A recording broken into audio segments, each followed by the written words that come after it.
Hey everybody, I'm James Gunn. I'm the co-CEO of DC Studios. So as many of you know, DC has been disconnected in film and television for a long time. And it's one of, our jobs, mine and Peter's, is to come in and make sure the DCU is connected in film, television, gaming, and animation. That the characters are consistent, played by the same actors, and it works within one story. And if something is outside of that, like Matt Reeves' Batman or Todd Phillips' Joker or Teen Titans Go, that it is clearly labeled as DC Elseworlds, outside of the mainstream DCU continuity. Now, Peter and I have gotten pretty lucky in terms of the 4 projects that are coming out over the next year. First, we have Shazam! Fury of the Gods. Shazam has always been off kind of in his own part of the DCU, so he connects very well. That moves directly into The Flash, a fantastic movie that I really love that resets the entire DC universe. And then to move into Blue Beetle,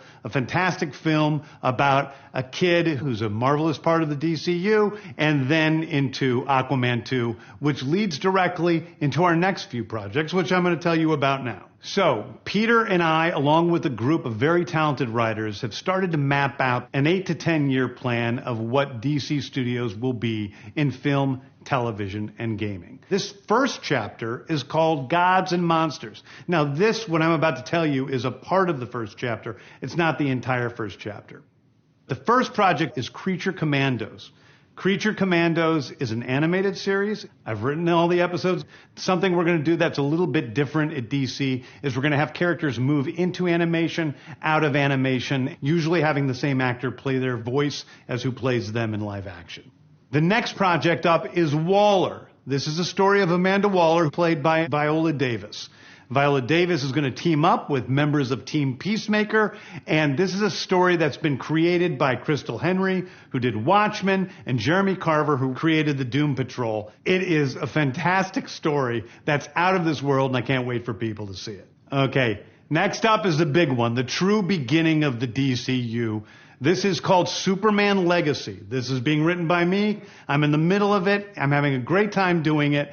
And Superman will be released into theaters July 11th, 2025. Okay, the next thing is a big premiere HBO television series called Lanterns. This is a story of a couple of Green Lanterns, John Stewart and Hal Jordan, and we have a few other Lanterns peppered in there, but this is really a terrestrial-based TV show, which is almost like True Detective with a couple of Green Lanterns who are space cops watching over Precinct Earth. In it, they discover a terrifying mystery that ties into our larger story of the DCU. Next is a big movie called The Authority. The Authority is a passion project of mine. It's based on the marvelous Wildstorm characters we are now bringing into the DCU and will interact with all of our primary DCU characters. The Authority are a group of superheroes who think the world is broken and they want to fix it by any means necessary. I think it's a very different look at superheroes. We're doing a television series called Paradise Lost.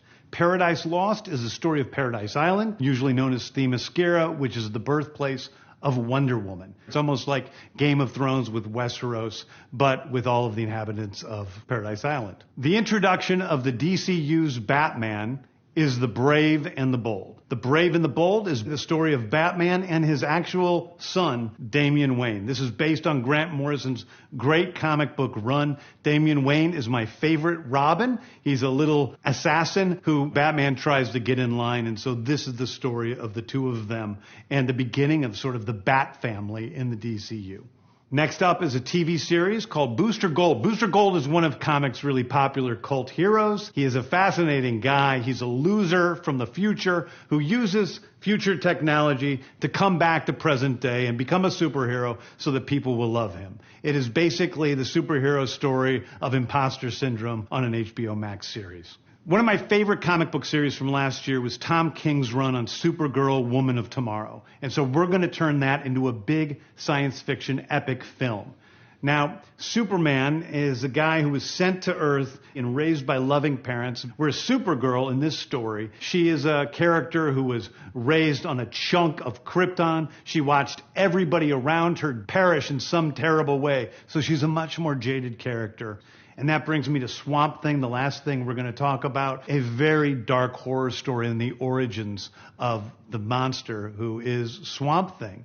And although it's totally outside of the rest of the DCU, it will still feed into the rest of the stories. Anyway, those are the stories that I can tell you about right now. I've loved the DC characters since I was a child. They're incredibly important to me. I knew that this was a once-in-a-lifetime opportunity to do something very different. One of the things that's very important for me in all of these movies and TV series is that the director's vision and the vision of the writers and all of the creators is unique and something special. Storytelling is always king. That's all that matters to us. And I want to be true to those stories. I want to be true to you guys and really give you something different than you've ever seen before. Anyway, thank you, everybody. I appreciate you watching. I hope this was exciting for you because it's really exciting for me. And I can't wait to start to dive into these stories with you guys on this grand adventure. Thank you so much.